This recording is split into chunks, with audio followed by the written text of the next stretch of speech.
Excuse me. Okay.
What's up, Chocula? How you doing, man?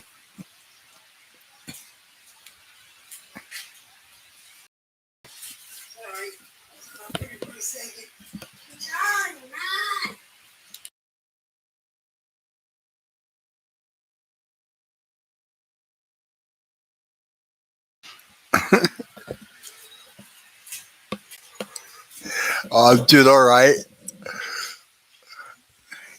My wife's just announced that she's high during my live stream. I might also be high. There's a possibility that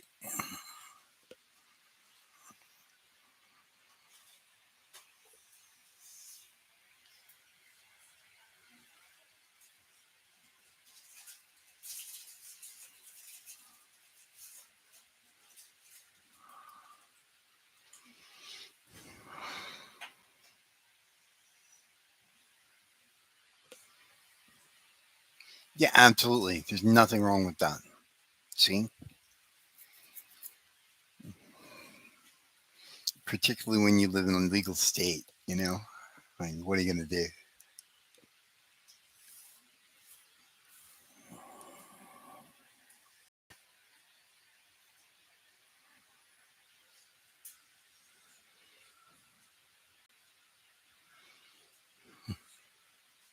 Even the places that decided that they weren't so crazy about it came around to it when they saw what kind of tax money were coming around.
Tons of your coworkers tried to. Oh, right on. That's cool. I bet that happens a lot with the adjacent states.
Inking every page of this story. Yeah, that's the plan.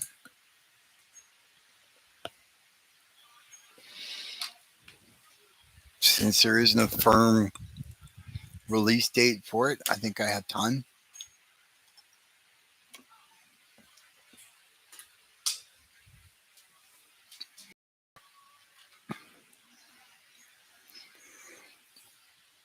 And Rob has said that he'd like me to ink as much as I'd like to ink.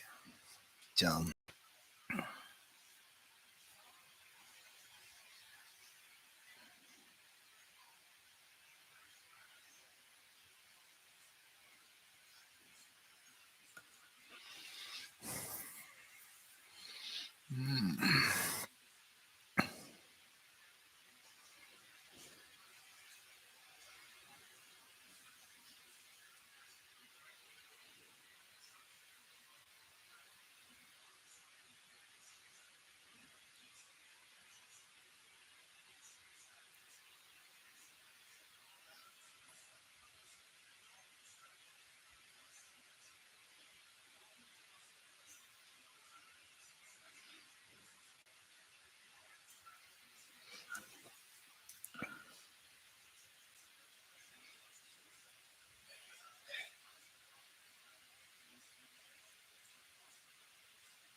well, when it comes down to it, I should be inking all of the pages I'm working on digitally right now. I can't show on YouTube because it's so graphic. It's got a gigantic dick in the middle of it. Uh, um, so yeah, I have to send you a shot of it on Instagram.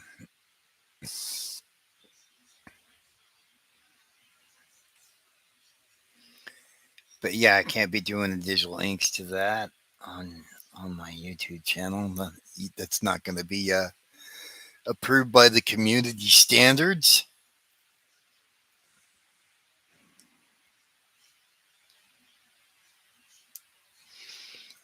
Buy the book when it comes out. Well, it is inked absolutely with the same kind of love that I would give anything else.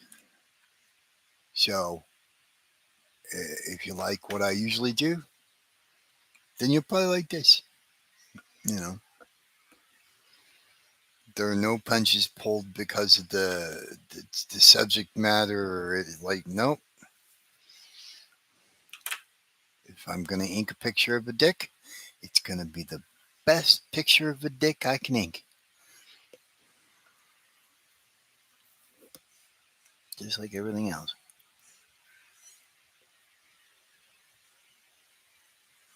Hopefully, anyway.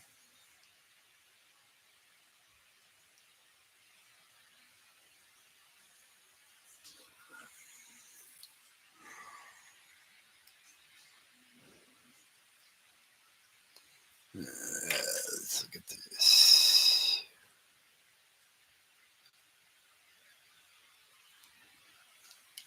How about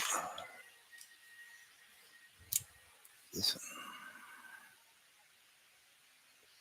Sorry, negotiating my pens. There we go.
For those inking playing along at home, this is the Pitt Pen brush. It comes with like the wallet of 6 or 8 or whatever it is.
I think I'll ignore that. Goes the actual art and stick with this back here. Yeah, he's even got it relocated.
Nobody's watching.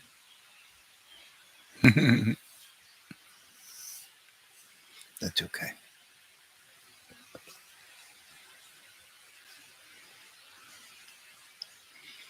I don't do this for the attention. I do this because if I feel like somebody might be watching, I better look busy.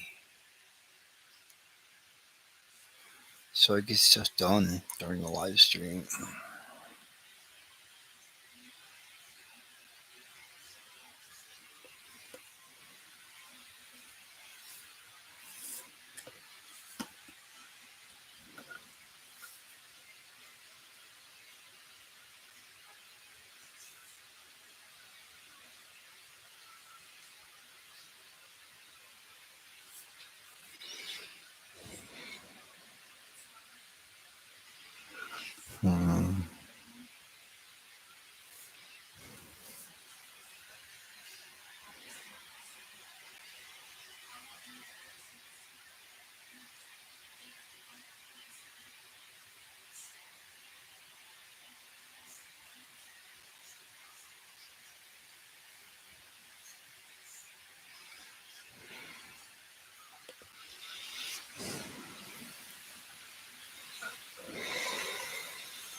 I think they're closed. It's a 30-minute drive. Yeah, it's kind of a little bit of a ways just to go look.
The 70s and 80s back issues. That's, for what they want to charge for comics these days, you can usually buy 2 or 3 of those.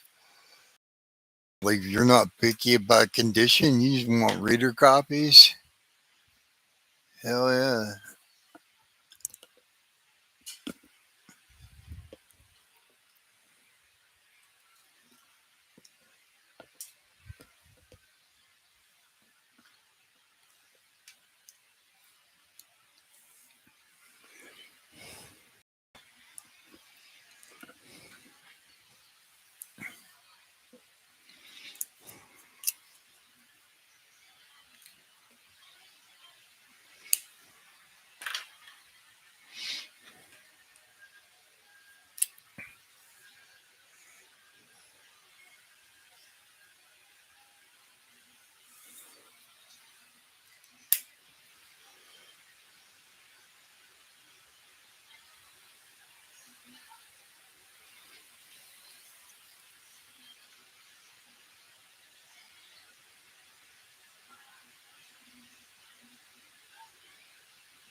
Yeah, especially with the old 70s and 80s comics, you're not picky about condition, man. You can get yourself some really, really nice books for cheap.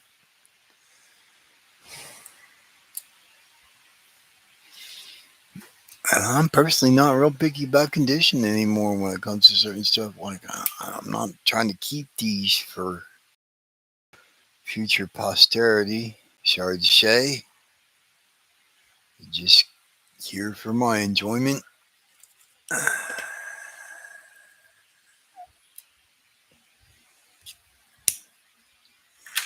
And as long as they hang on, for me, I'm not real concerned with the value after I go.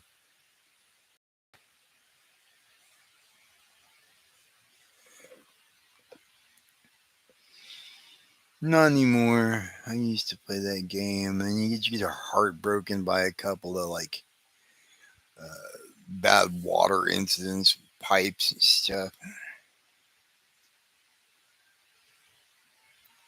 Sometimes, like, it's happened to me. It's happened in rental properties where unless you've got rent, well, even if you've got rental insurance, it usually has a clause out of protecting you against water damage. So unless you want to sue your landlord, which is not as simple as saying it,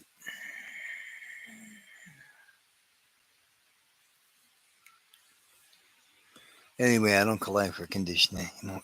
Not really.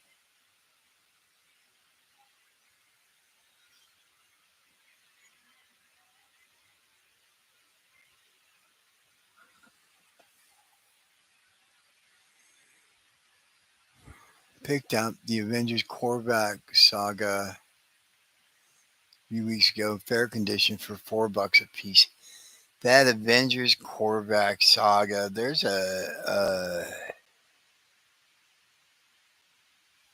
yeah, it's got some good stuff if I'm recalling one right. Yeah, yeah, if you just read, man, you're in good shape that way.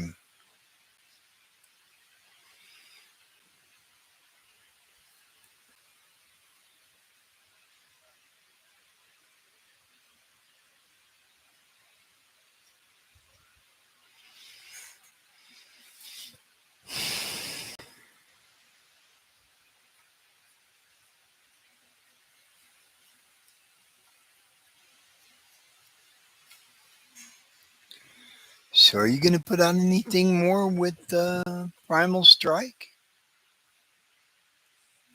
Have I missed any announcements?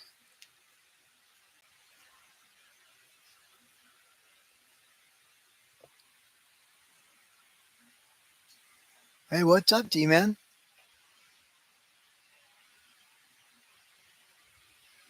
Cover for Issue 2's done. Right on.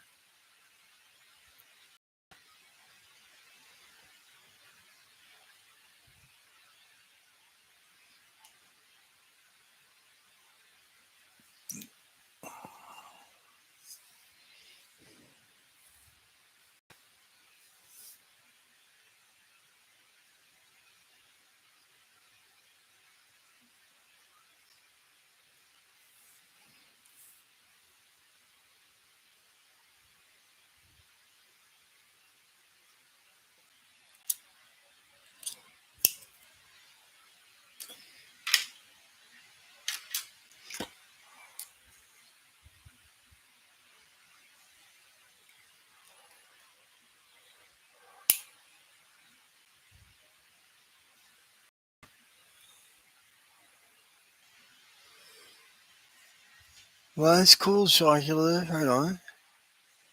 And D man, hey, I haven't even been here like half an hour or something. So you didn't miss much. I'm just like inking and chit chatting. You know how it is. Very low tech, low effort, low production standard sort of show.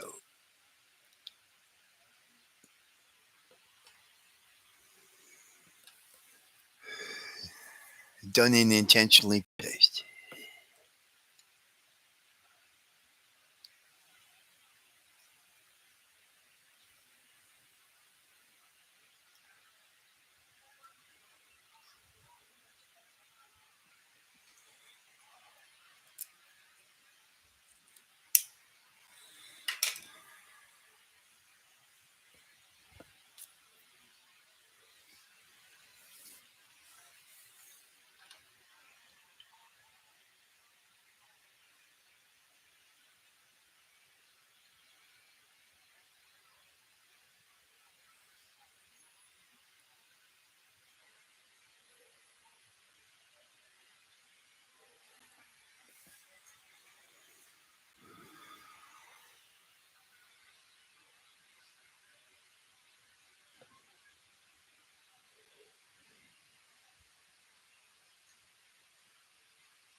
Reading some Marvel 2-in-1s. Cool.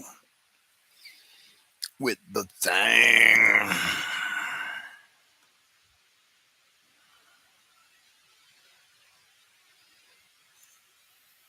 Some favorites of mine there include Marvel 2-in-1, The Thing, and Quasar with John Byrne on the artwork. Those are nice. Saw some very nice work by George Perez in that run. Jerry Bingham, inks by Gene Day, and yeah, there's some good stuff in those.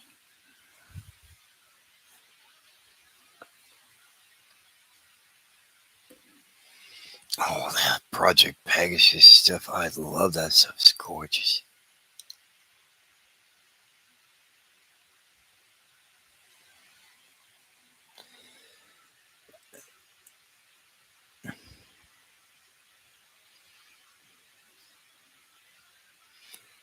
And I really love Gene Day's inks through that period. Yeah. Gene Day Perez. Yeah. See, I was like looking down, like, oh, you already said that. Oops. Duh. Yeah, that's some of my favorite as a kid. I would still like to get the omnibus that has Gene Day's Master Kung Fu, where he was doing it by himself. But that's the most expensive one. I'm like, oh my god, everybody wants this one. And of course, Marvel hasn't printed enough copies. Gee, guys,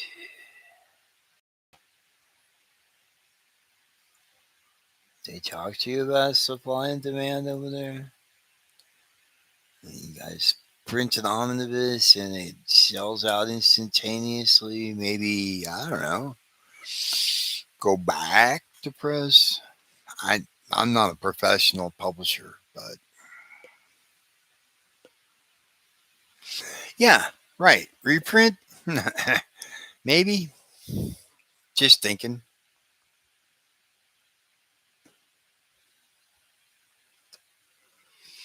Like IDW has missed the boat on this so many times. Like, dude, okay, you guys dropped the Micronauts Artist Edition and it sells out instantaneously. Well, I'm sure you probably got a license for this. Does it allow for a second printing? Because it's sold out instantly.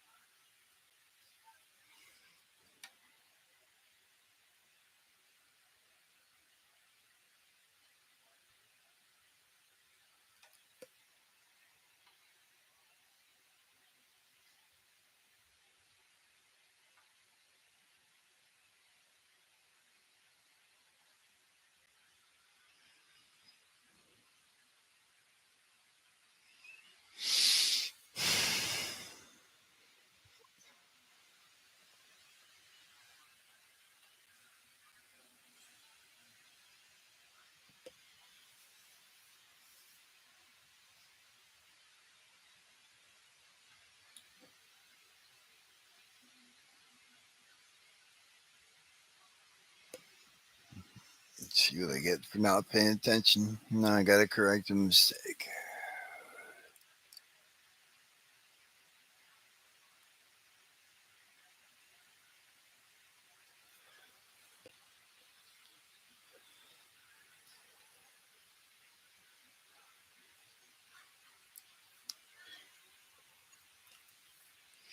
No worries. I got a second pass and all this stuff digitally, which at times I'll confess have involved an entire redo. Nah. And it's just these aren't the kind of tools I prefer. These are just as good a tools as I can get.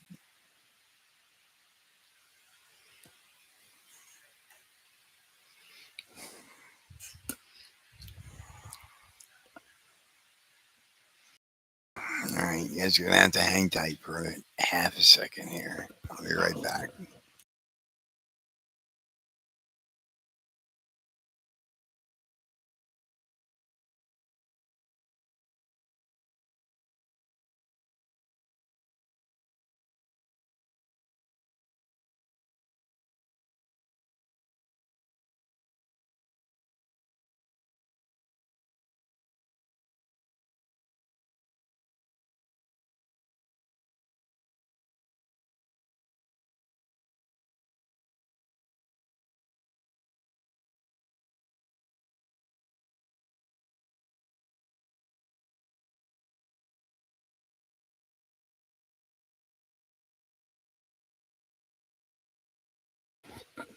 They're like, get it together, man. The hell.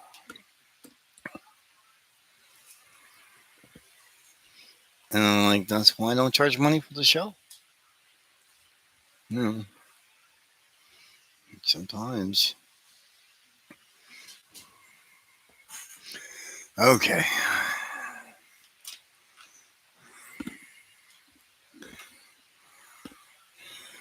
I usually leave these goggles to do digitally. It's because it's way easier to do circles, ovals, all that kind of crap.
Hey, Rob Norton.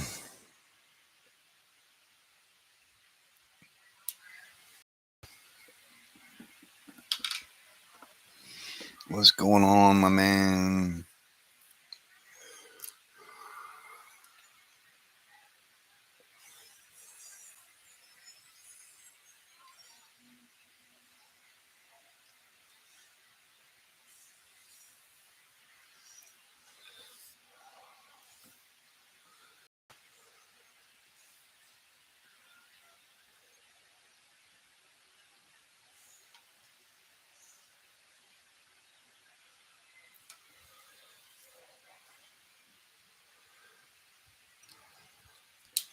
You know what? That's the right size for it. I'm going to do this the easy way. Yeah. Yeah, Frizette almost had a pro baseball career.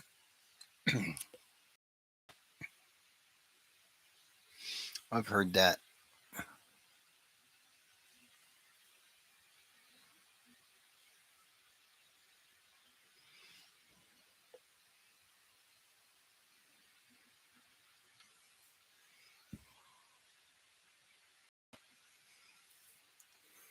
And I guess there is photographic evidence of some of that.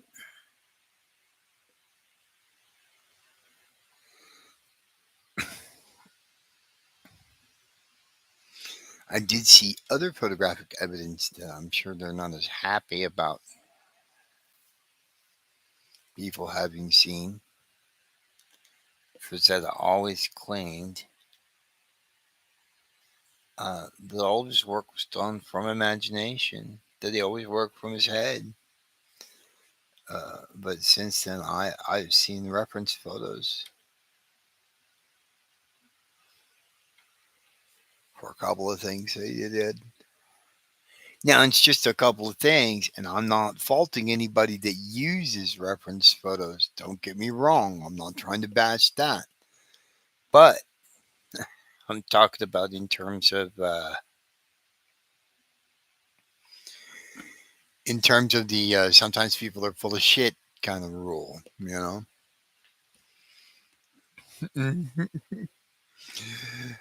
I wouldn't believe all the hype that you hear all the time. Because Frazetta was smart enough to self promote. And rightfully so. Even with talent like that, it is difficult to get a leg up in this industry.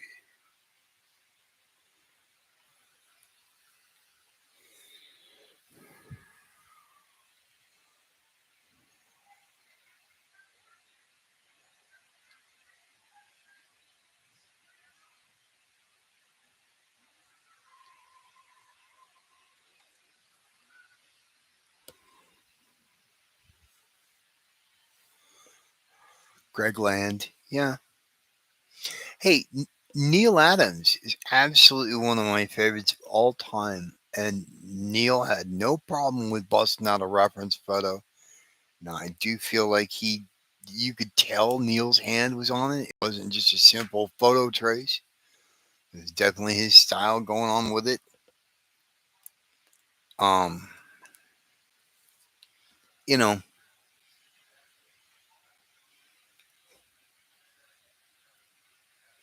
now, having said that, and I've used photos before myself.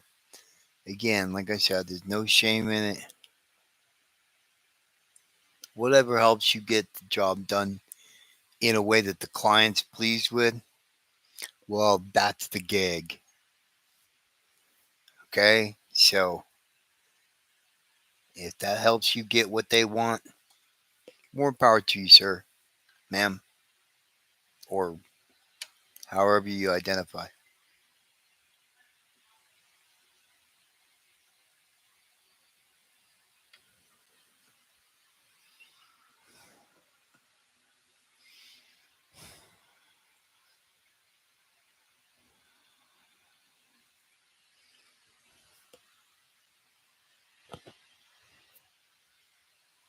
Neil Adams.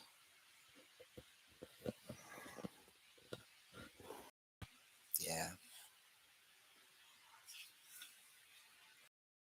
that's sad.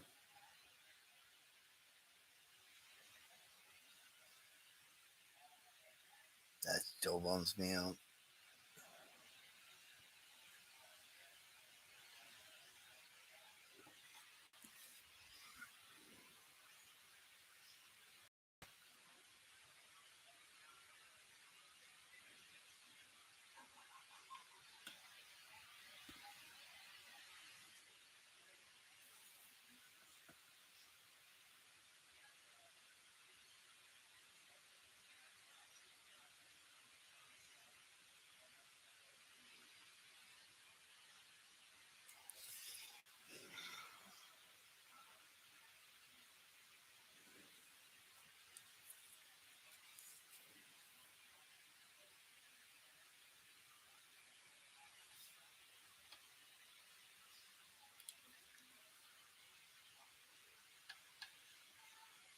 So, as you guys can see, there is going to be select pages that are going to have some original art available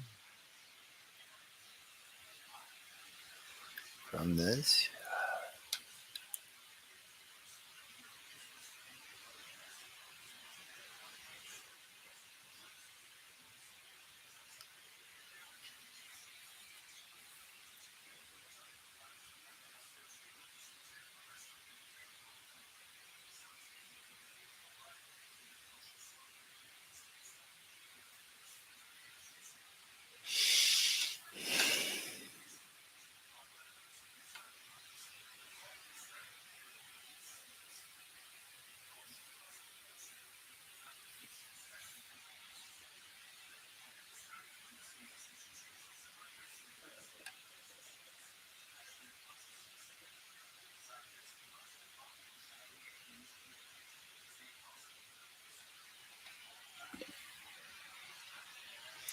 I did hear about Jim Shooter. I was very sad to hear about Jim Shooter too.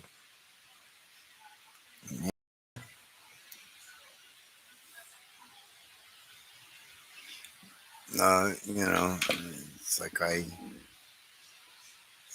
told a friend of mine uh, here in the chat. In fact, it's like all the people that I grew up wanting to work with are sort of passing by and gone now.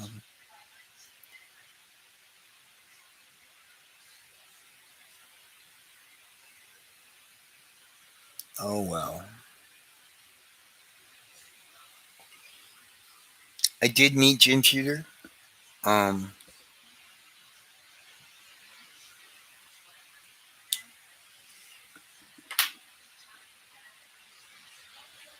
he gave me some pretty good advice. I wasn't ready to understand it, and and he wasn't in the mood, and it wouldn't have been the appropriate setting to explain it. And so I wasn't really crazy about how that meeting went, but yeah,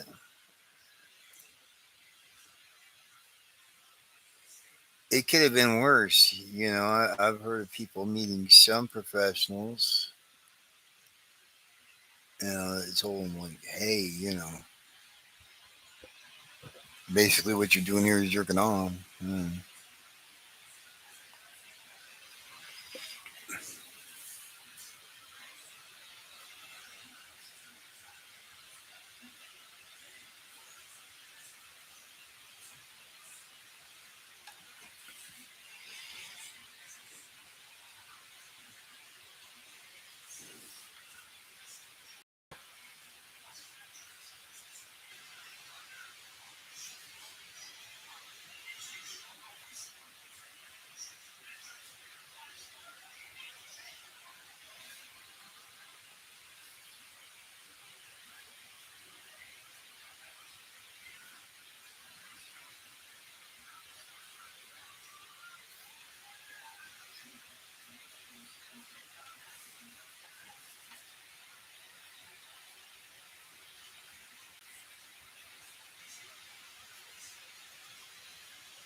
I met Bob Layton as well, long time ago. Yeah, you met him to meet Bob Layton in '85. I met Bob Layton. I guess it was about '89. It was just the beginning of his run with Mark Bright when he came back to Iron Man. And I met him a couple of times. He gave me some advice. Jim Shooter also gave me some good advice. Uh,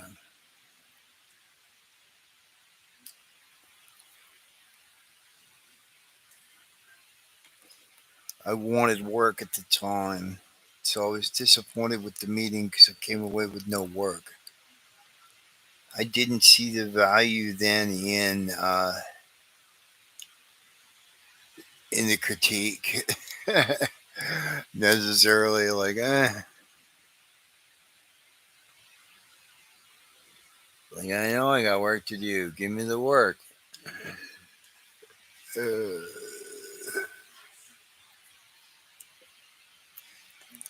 but he was right. I wasn't ready. Not even close.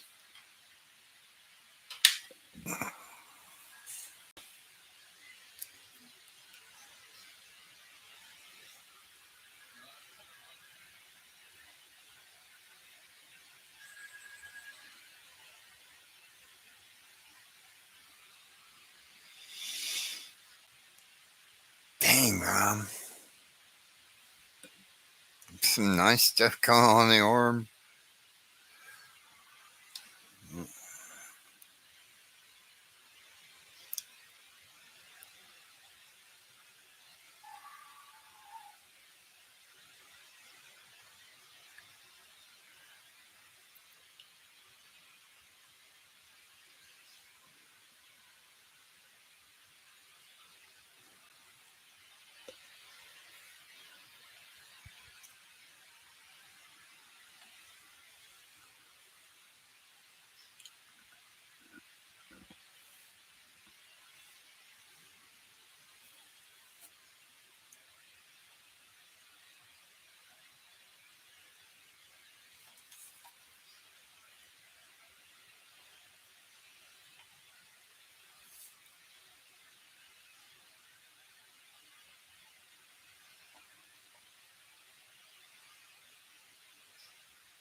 The foil cover variant. I don't know anything about that.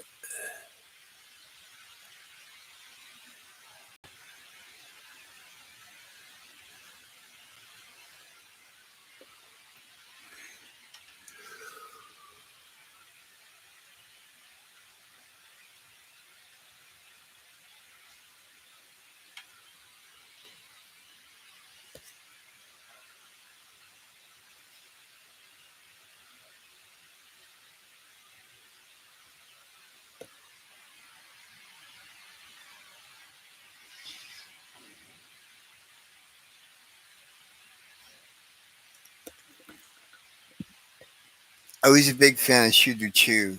He gave a storytelling lecture once that I have on VHS that I would love to get transferred to digital, where he goes through the entire thing of making comics, the whole job.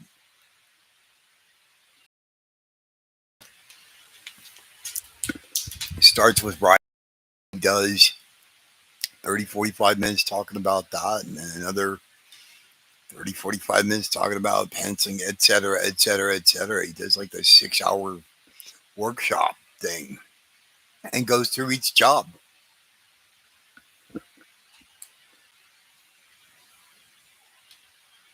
Maybe it wasn't six, maybe it was four.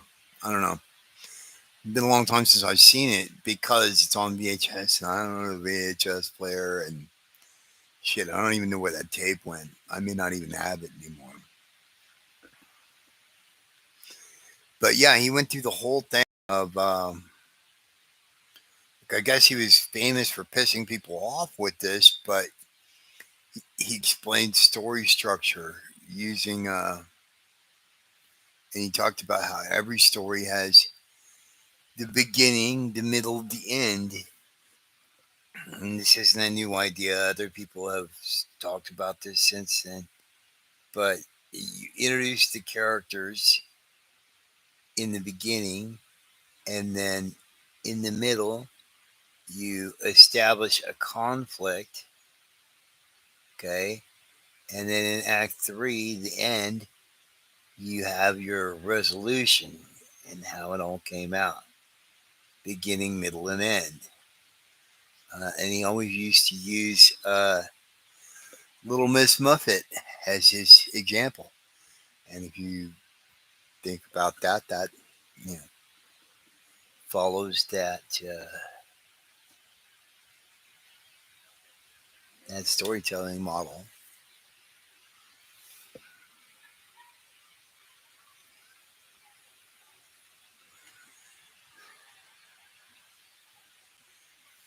No, I guess he used to make people mad.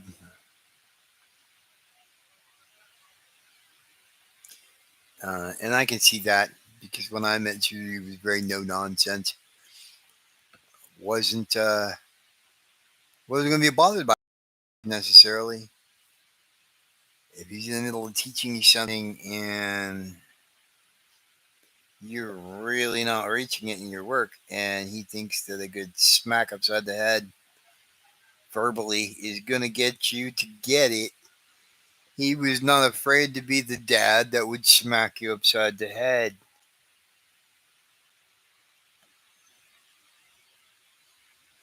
Neil Adams is very much like that too. Yeah, I guess the reputation got around towards the end. Neil Adams would just be like, you want me to tell you you're good? Okay, fine, you're good.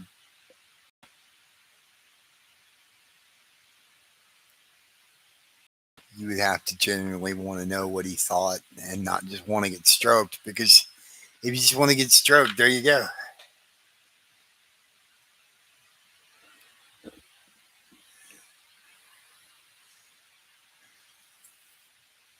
This guy's kind of from that tough sort of generation, man. To be trifled with.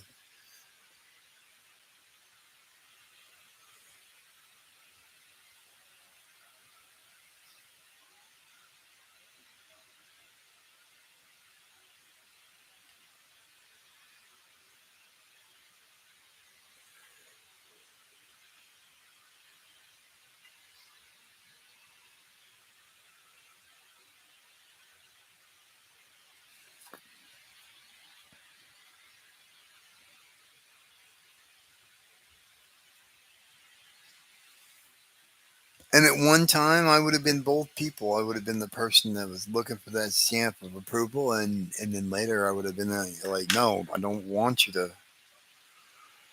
Well, what do you got? Tell me. Give me your worst. I want to hear it. It's nice to have somebody that'll give you the bad news and not stroke it, you know? Now, it doesn't mean I want to be abused or anything.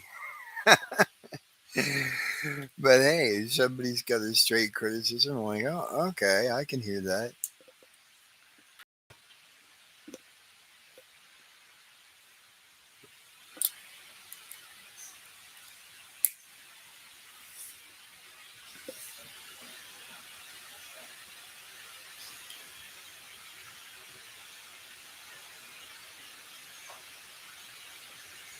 You know, I'm also very recognizing. Blah, blah, blah.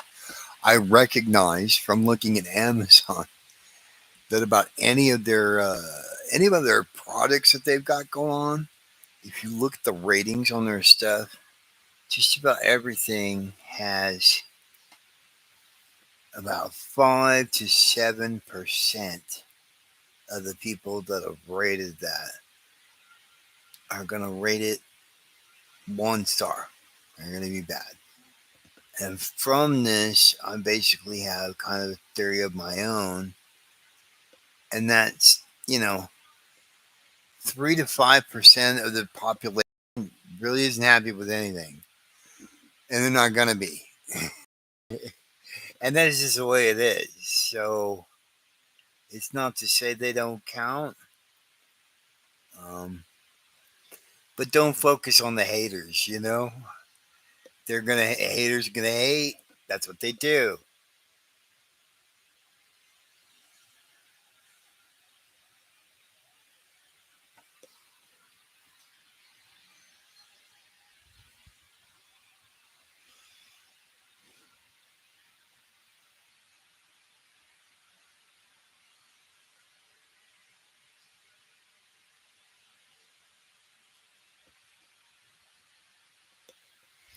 Well, I was raised by those no nonsense guys. Where do you think I got that from, man?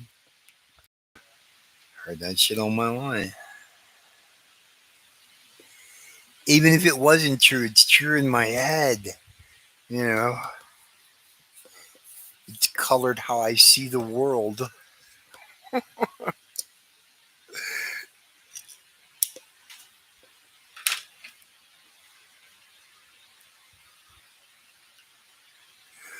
Well, I think if you're raised with a no nonsense approach, when life disappoints you, you're kind of braced for it a little bit. Like, kind of waiting for a kick to the nuts anytime now.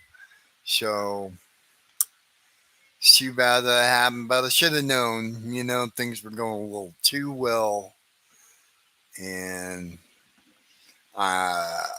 In biblical terms, I needed a good smiting. That's just the way it is.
I'm gonna have to figure something out that digitally, but I'm okay with most of it.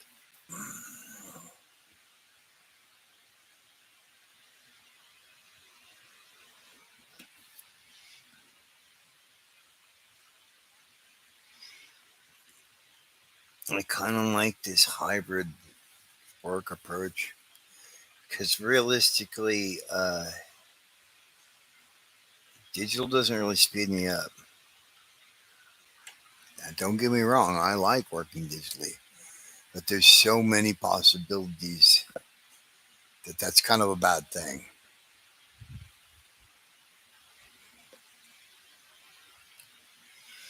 Whereas this is just straight ahead inking. There we go. Okay. I know how to do this. I've done quite a lot of this.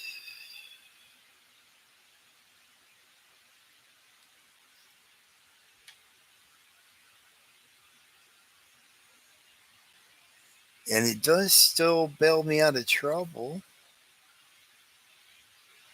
when I don't like what I've done digitally. It does give me that second chance. Um,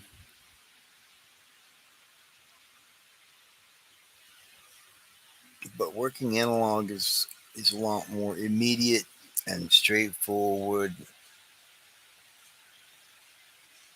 Sort of know if it's working or if it's not right away. Yeah.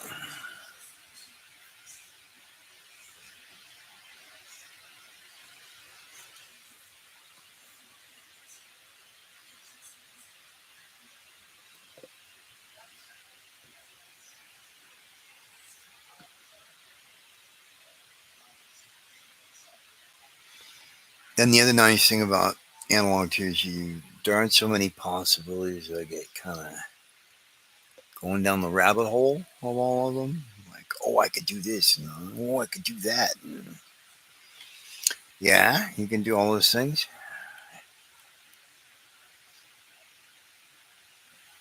Playing around with them is gonna slow you down. You'll like what you're doing, maybe, but it's not the most straightforward thing.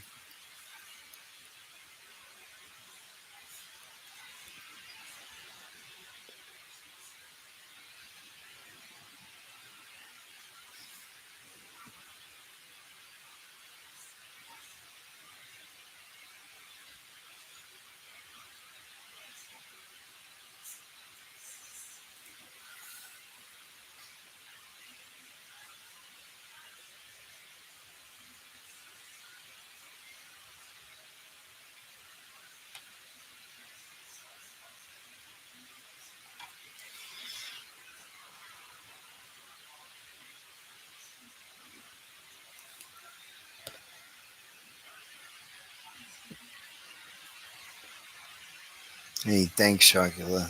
Appreciate it.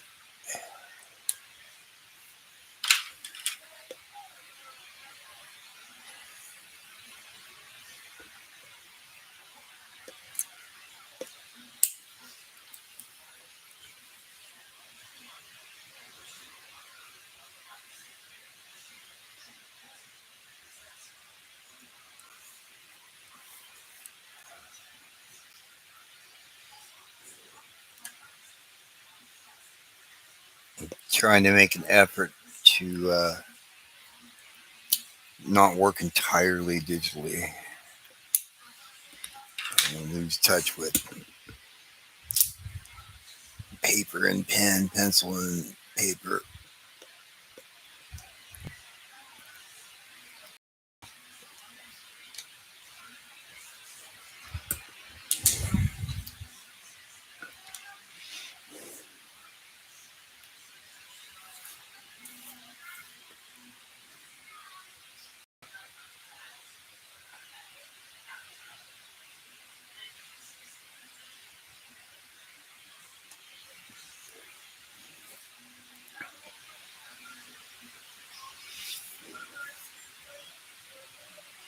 Not to mention, I really feel like at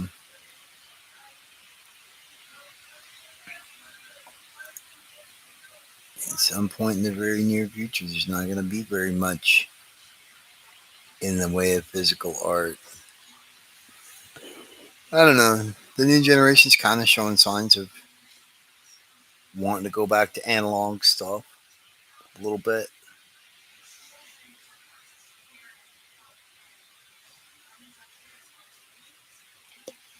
And there's going to be some people that are stuck to their guns all along. And they're like, hey, the digital art, that's not even real. And in a way, I guess you're kind of right. You can't touch it. You can touch a printout.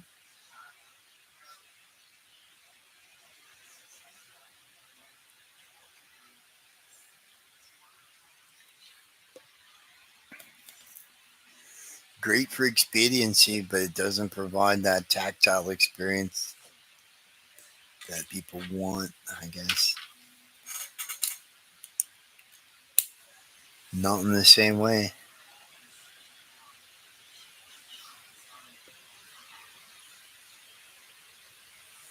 I had people tell me before, like, I don't want to do it because you're doing blue lines and this and that. I'm like, I want it like professional comics. I'm like, I've been using blue lines for a long time now, man.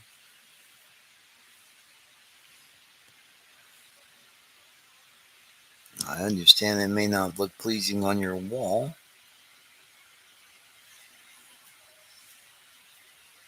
but maybe this isn't the kind of art for you to do that with.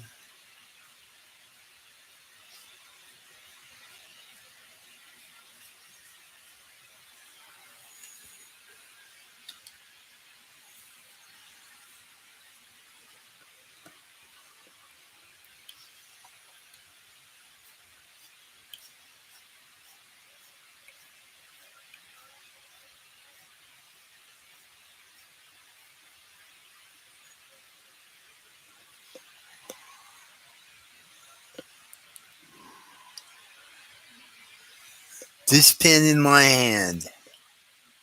This pen in my hand is a Hi-Tech C. I believe it's Pilot. Okay. And I own two different kinds. This is a .3 right here, a Pilot Hi-Tech C in a .3. And the one I was just using is a .4. And it's like drawing with a nail, kinda, because it gives you no flex at all.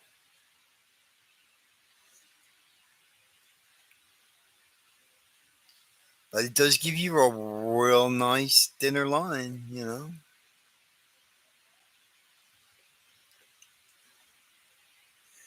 And there's sometimes like when you're doing stuff like that, you don't. I don't need a lot of variation. I don't want a lot of variation. So I'll use something that's just going to give me the line I want over and over and over.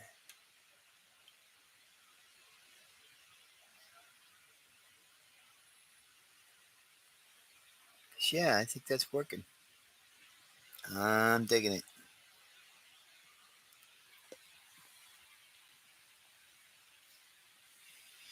Reinforces the whole flow of our panel and all that good stuff that you're supposed to do. Master Dago, welcome. I am doing some comic work. Yes, these are made for. I got these because the guy's name's like Feng Zhu. I guess the initially turned me on this. He does work for the Gnomon School that does that trains artists for the video game and movie industry. Like Ginger Bear went to the Gnomon School to get into what he's done in movie stuff. Anyway, yeah, as far as I know, this is archival. I mean, you would have to look it up, you know. But as far as I know, it's archival. I haven't tested it, so. But I always just use them because they're really, really, really, really convenient. But the pit pen's got that 0.3 too. When I want a little more to it, and I want something that's not so much like a drawing with a nail, you know, then I'll pull out the 0.3 or this other one. This didn't even say what size this is. The XS, the extra small. And those are just pit pins. You know those.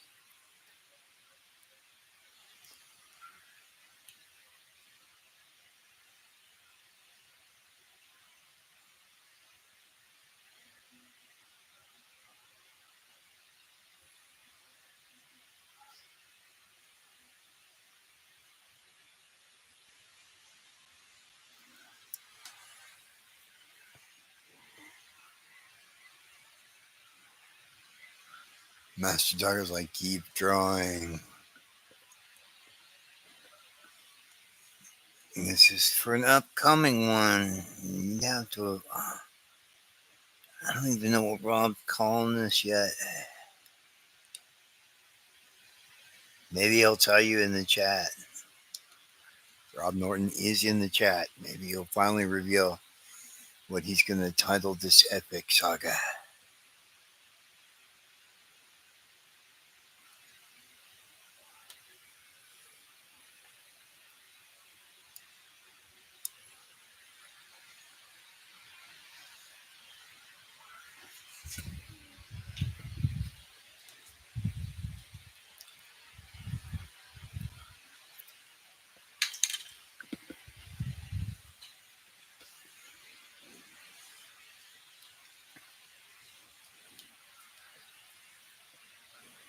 There it is.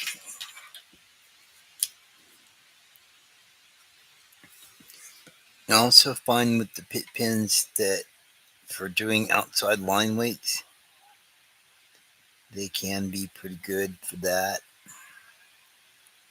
Sometimes they won't give you the thinnest line in the world.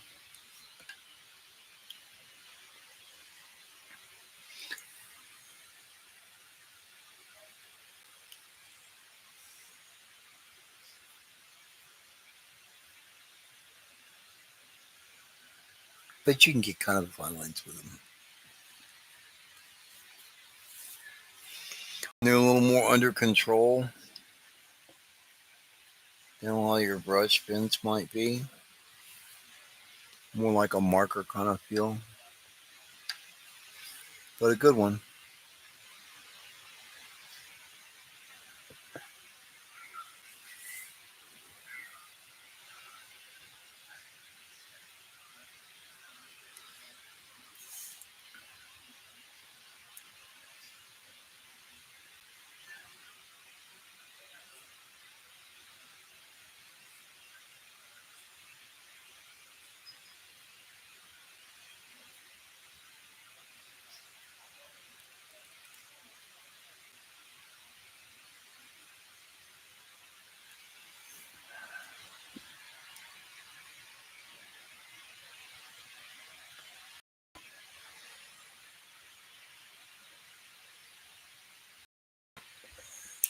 Let's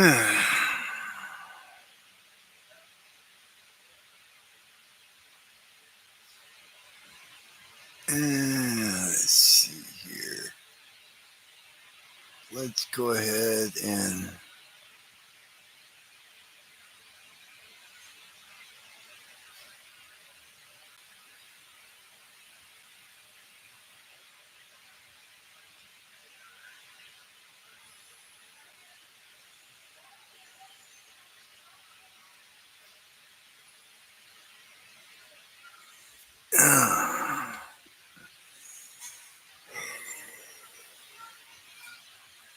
Well, hey, Master Doggo,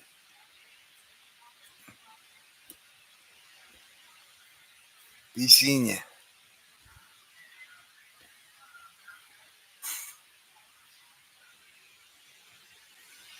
You can show me how it's done on your channel, okay?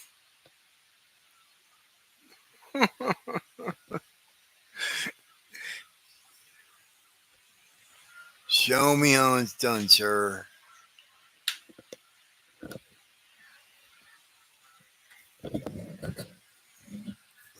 Sorry, I'm not inking fast enough for you.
Yeah.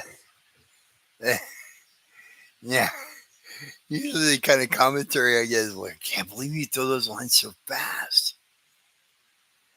Sometimes I'll look at it later and I'll go, yeah, I guess I did go too quick. I should slow down a little bit and show people that not every line that you do is done at light speed. It's not. And then people like Master Doggo come along and go, you know,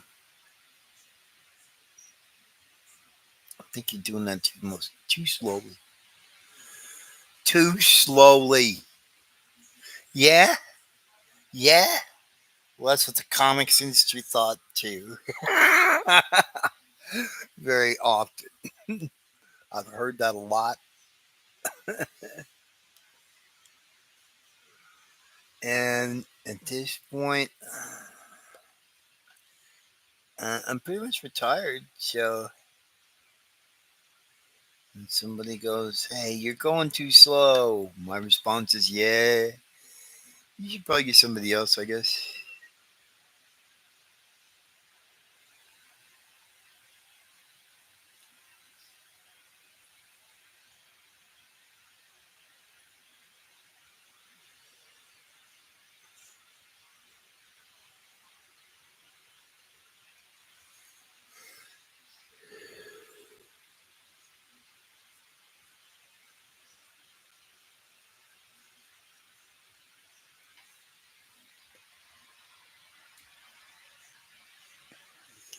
The average page output per day for a working comic book inker. Okay. And spill the beans here. The most that I ever did, because that's really what you're trying to get around to. You like, I don't want to ask him what's the most he's ever done in a day, or what's the most he's ever done in a week. No, it varies a lot. It varies a lot. Uh, the average inker that's on a monthly book, they always tell you that you're expected to produce one page per day of whatever element it is that you're in charge of. Be that pencils or inks. I don't know how it works for colorists, so I can't do with that. But I would imagine it's something similar. It all seems to sort of move along with that page per day sort of pace. And that's why everybody gets really upset when people are late.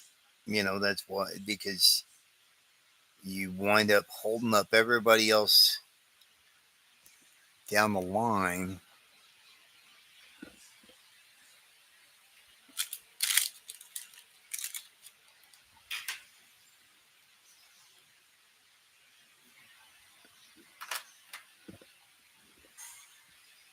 Because your part of it isn't done. But then the thing of it is too is at the same time, these are the same people that will come to you and tell you, "Oh, your work's not as good as it was a couple of months ago. Why are you slacking? You know, you're like rushing it out." So you're constantly having to ride this fine line between rushing it out and going too slow, and I don't know. It's just I'm done with all that stuff. And I always tell people like, yeah, if it's going too slow, you should bring in more people.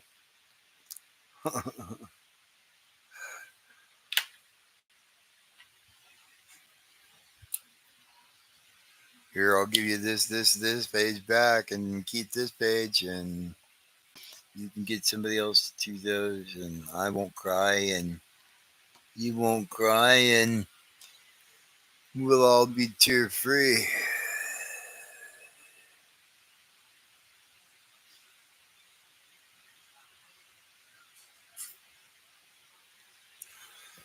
Because the days of looking at comics with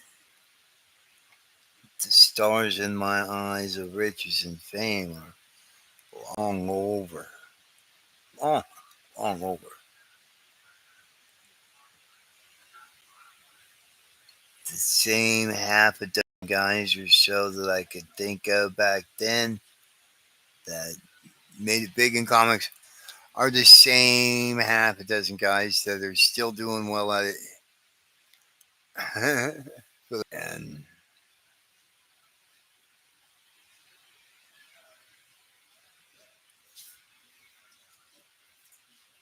not to say it couldn't happen still, but I am most definitely done holding my breath for it.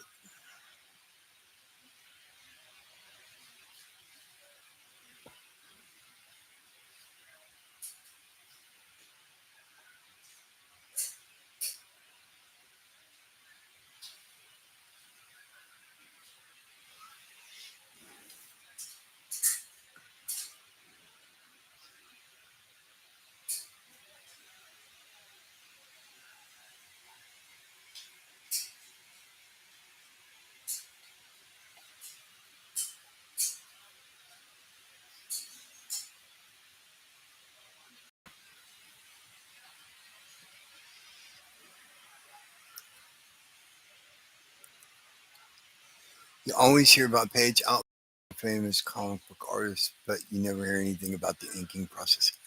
Well, and we'll tell you that uh, it was reputed that Vinnie Coletta would uh, would be able to like turn around an entire issue, a full job, like in a weekend. He could do that. Um, Other inkers, uh, Bob Layton told me years and years ago that he did 2 pages a day, although he was quote known to do a hell of a lot more if the situation called for it. I myself, at my peak output, And I was really like just slamming pages out and not really giving a shit about the results. I had no time to give a shit. Uh, but I knocked out 10 pages in a week on one job. No, they were not. They are not pages I will stand next to. In fact, if you showed me one, I would likely disavow it. Like, nope, that's not me. I don't know who that is. That's not my.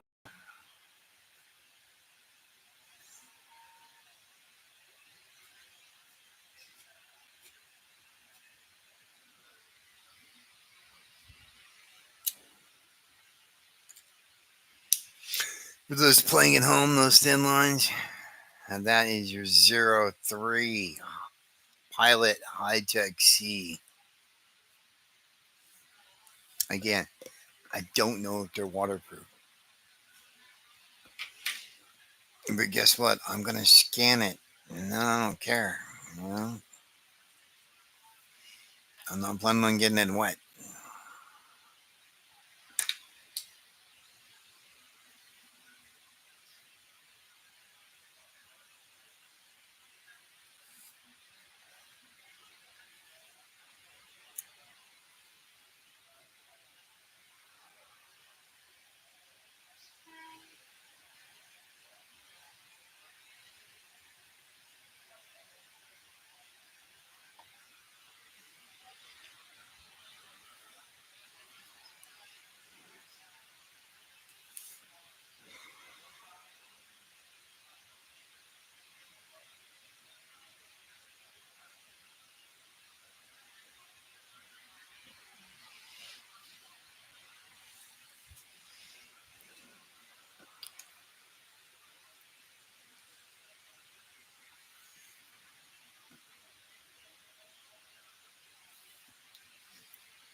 That's kind of cool. My first heckler. It was bound to happen at some point.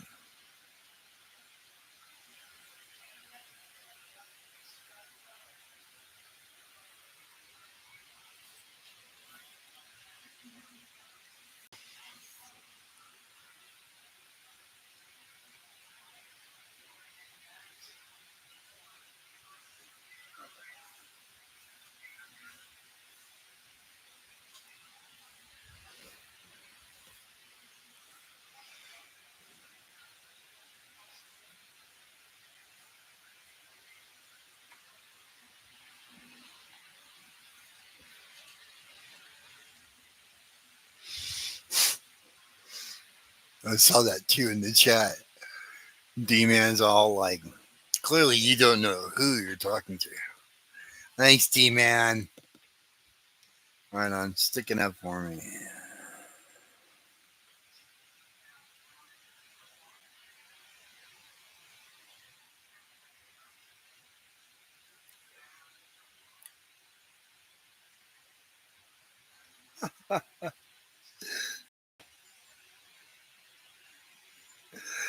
Like when J. Scott Campbell, like when I contacted him on Instagram, he's like, "Is this D Chuck or something?" Like, are you kidding me? Is J. Scott Campbell asking me that for real?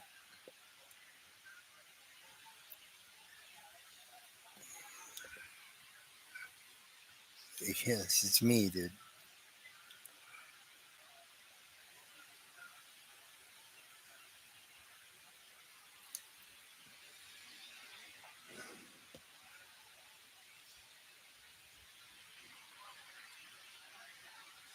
No, no, he's talking about Master Doggo.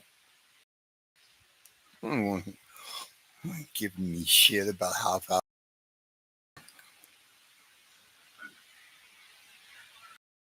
I'm fine then, dude. Go, go do stuff on your channel. That's fine. No, no, no.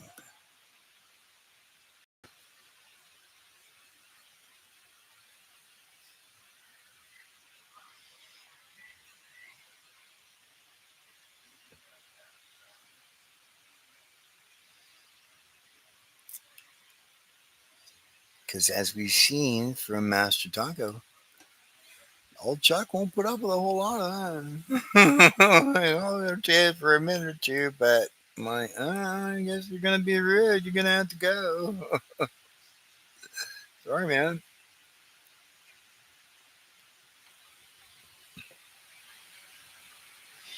Yeah, yeah, Master Taco. He didn't make it long.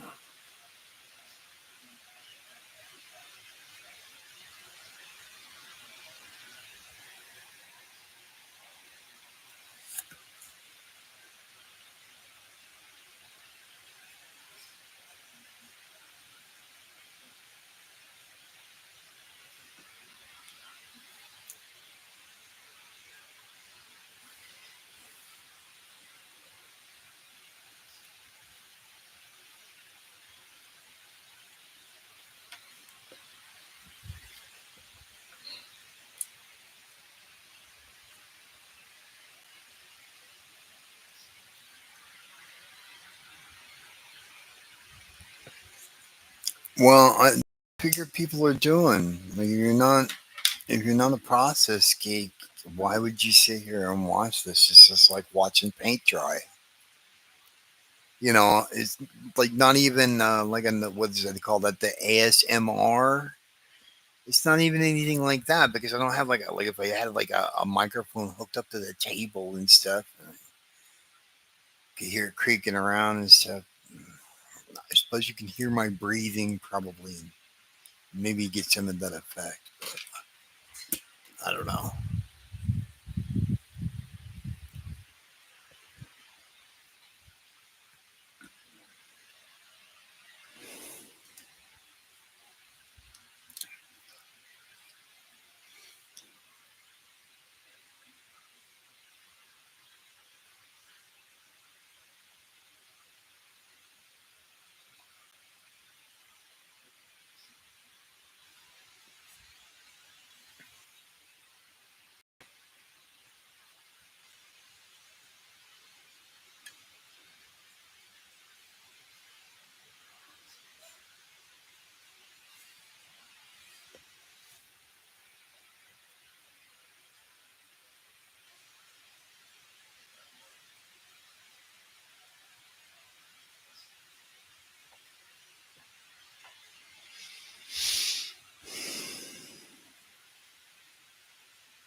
I heard about some videos that I stumbled across this week.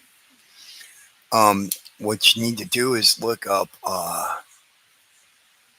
transparent clothing cleaning tutorials. Punch that into your YouTube and see what you get. Yellow.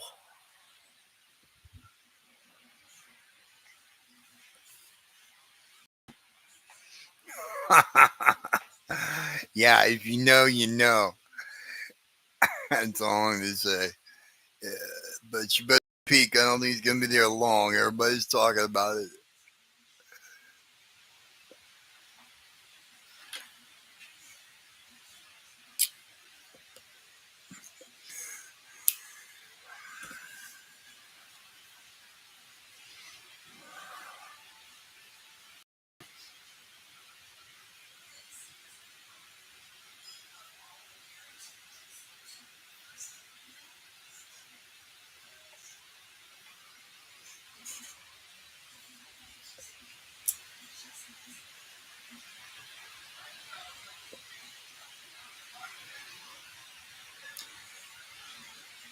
Well, obviously you're not gonna watch the ones that are blurred out, not for very long, right? Like, no, that one's no good. Obviously,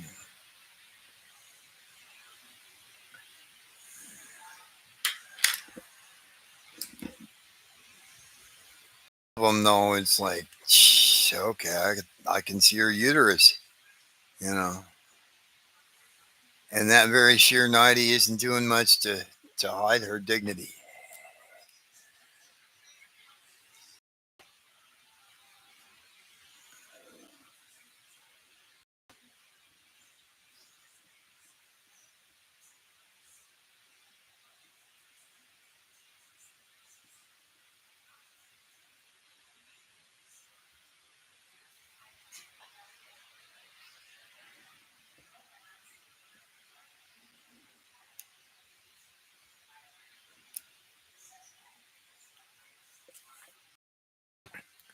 But yeah, depending upon what you're looking for,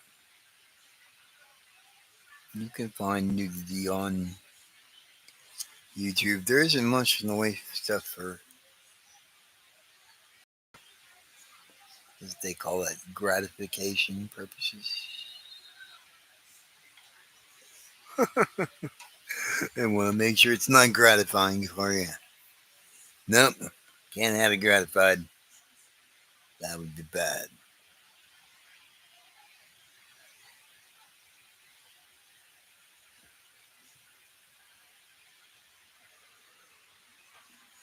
I'm like, oh man, there's no place else you can go for material you can gratify yourself too. And I'm like, oh wait, there is. Oh yeah, boo hoo.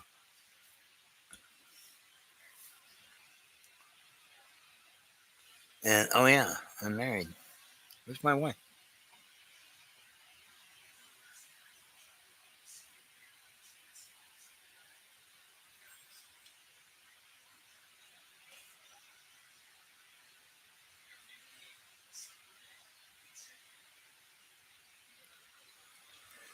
Okay, you guys are gonna have to hang on a minute again. I'll be right back.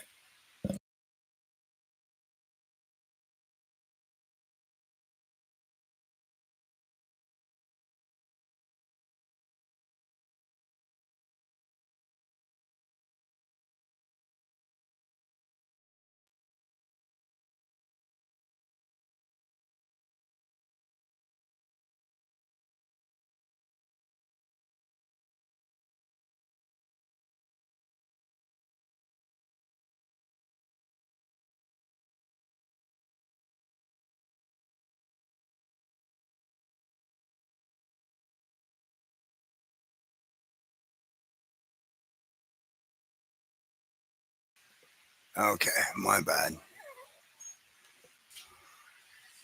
Sorry, guys.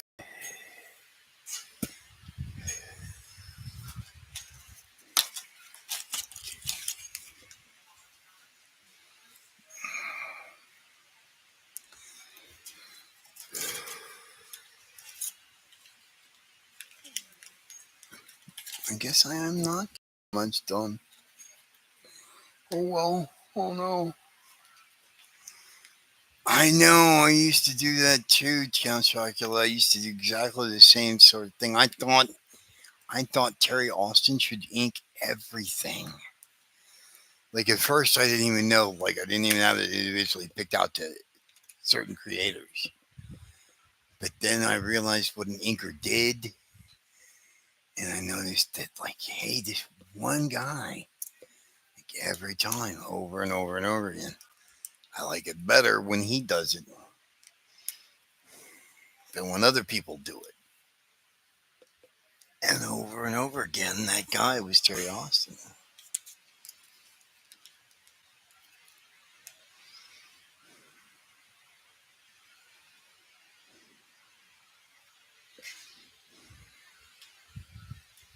It was a long time before I understood why it looked better, how it looked better. Then you begin to look back in retrospect and you go, half the things I liked about Frank Miller's Daredevil were actually things I liked about Klaus Janson. No insult to Miller, because I like what he did too, obviously. But that stuff is definitely a mesh of a couple of people.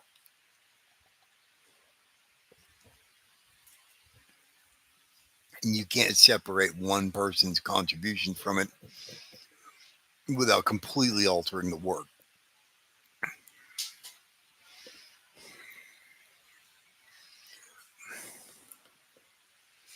which is how it should be.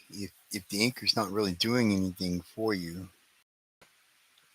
uh, yeah, they can speed you up for time too, but otherwise, unless it's a time constraint, why would you use one? If you don't really feel that they're bringing anything to the work, why wouldn't you just go ahead and ink it yourself? You know,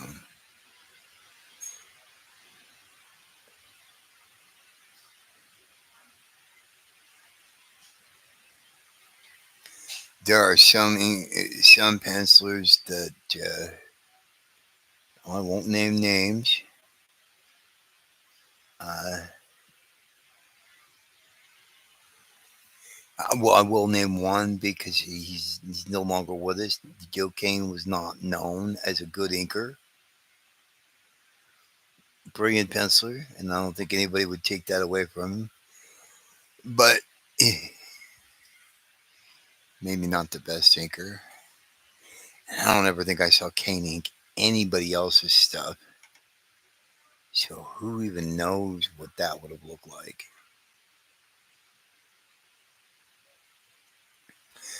Some guys like Wrightson can ink their ass off, but now this is just my opinion. Not really over anybody else.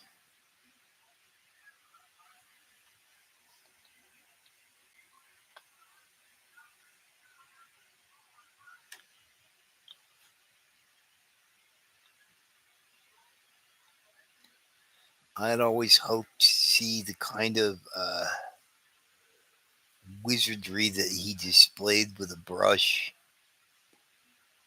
come to somebody else's work when he was inking, and it just never showed, in my opinion.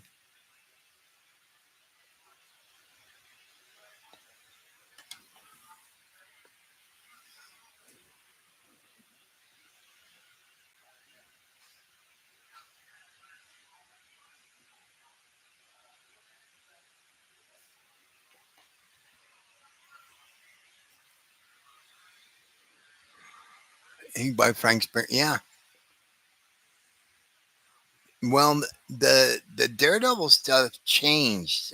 He was right around issue 175 or something, 74 of Daredevil. Because they were supposed to do that storyline with the Punisher and with PCP and all that stuff going on, and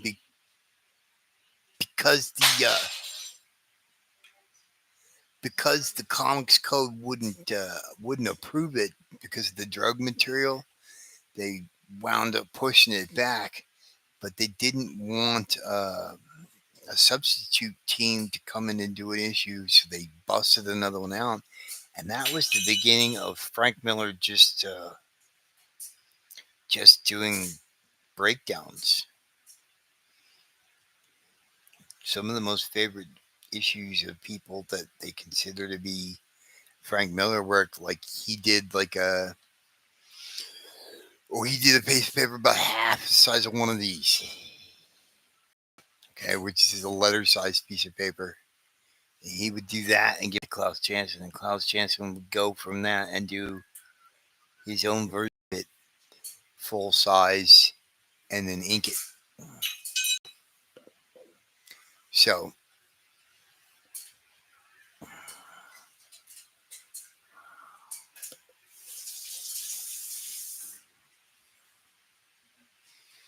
many of the pages that people think of when they think of Frank Miller Daredevil are actually probably 70% Klaus Janson.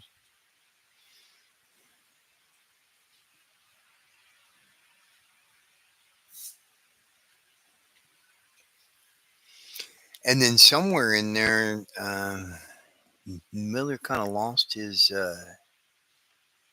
very early on in Daredevil and in that Peter Parker stuff. He was influenced a lot more by Gil Kane. Um, and by the time he got to Ronin, that was just gone. In my opinion, I didn't see any of that left.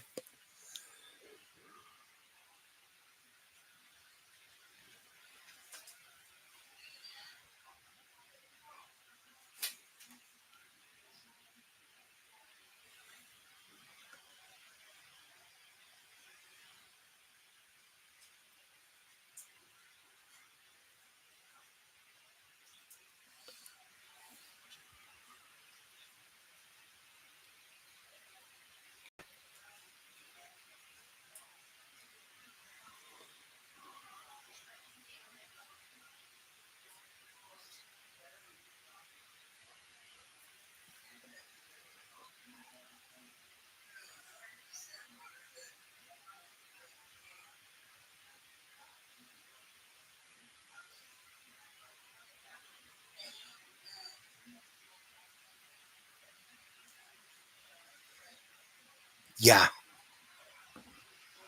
yeah, I was buying that Daredevil stuff as well as a young kid.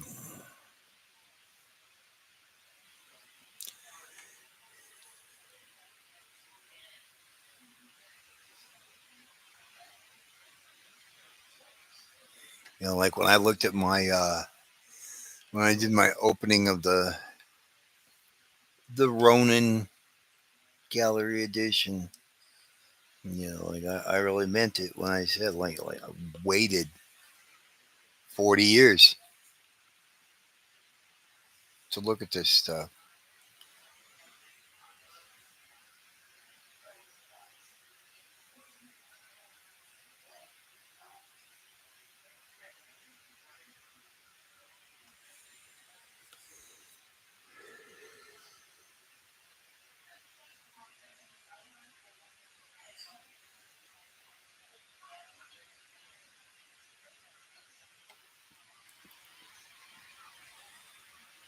You ever picked up Ronin? Oh, see, by the time Ronin came out, Miller had me hooked. Oh yeah, see, I like that Wolverine stuff too. But again, that's Joe Rubenstein than Miller, in my opinion.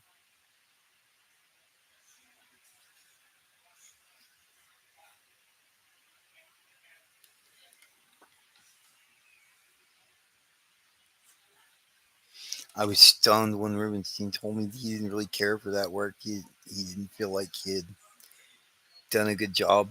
He didn't feel like he even belonged there. It's like, what? Are you kidding? You crushed it. What are you talking about?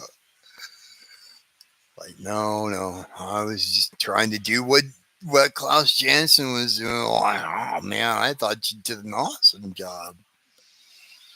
Covered everything that Klaus was doing and then brought your own flavor to it. And he was like not hearing it, like, no, it's just bad Klaus. And I'm like, okay, whatever, dude.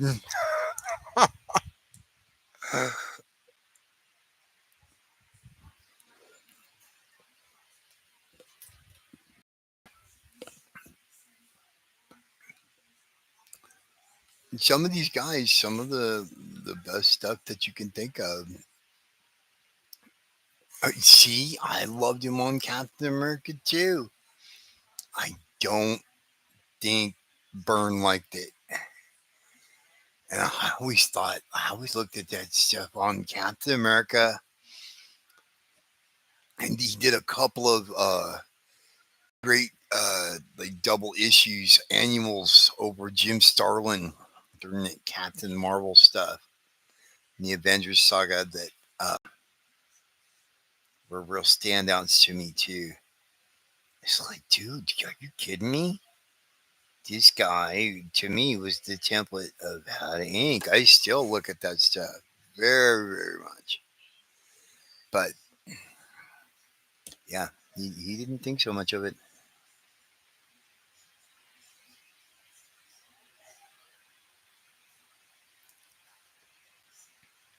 It's like the time that Terry Austin, which only happened once,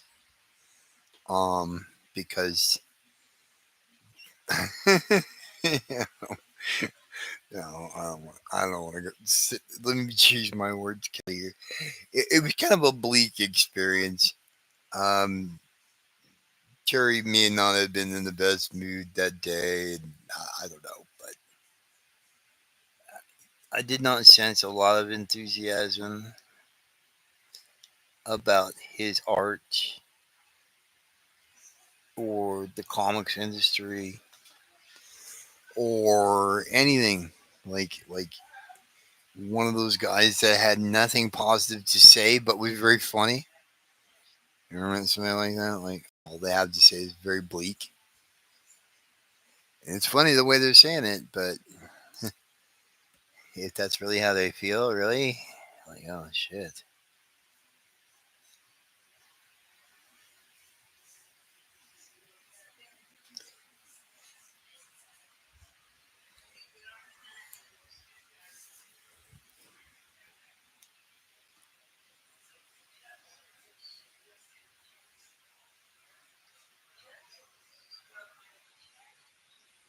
Seeing,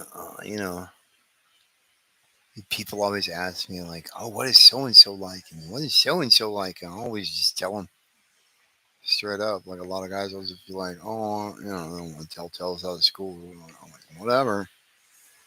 That's what they said. Sorry, that's what I remember. Some of that memory is kind of faulty though, and I admit that up front. So,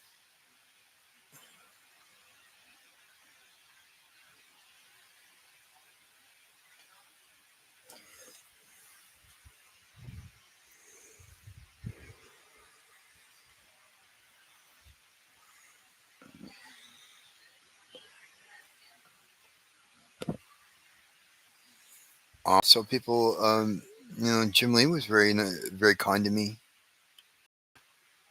Um,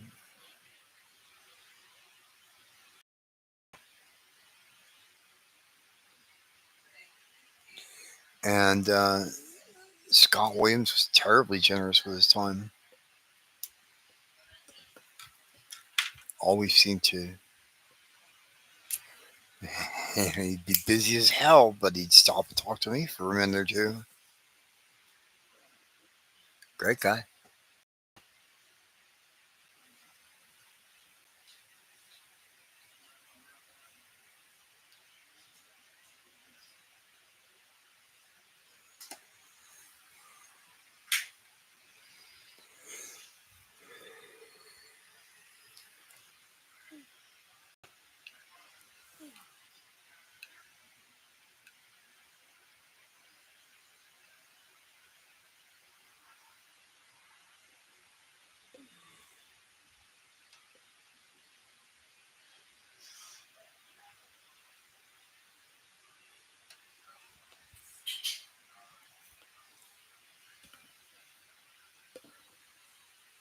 Oh wow, I didn't realize I'd been on here this long. See, this is exactly why I wanted to live stream today.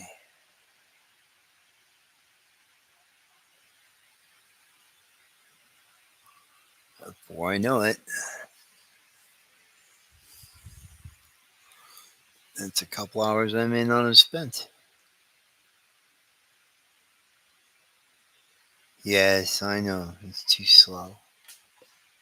Way too slow.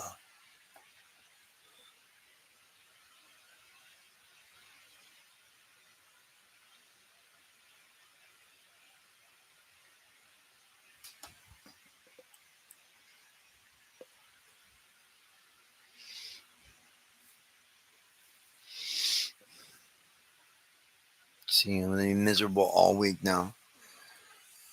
Like a girl after the prom. He said I was fat, Mom. He said I was fat.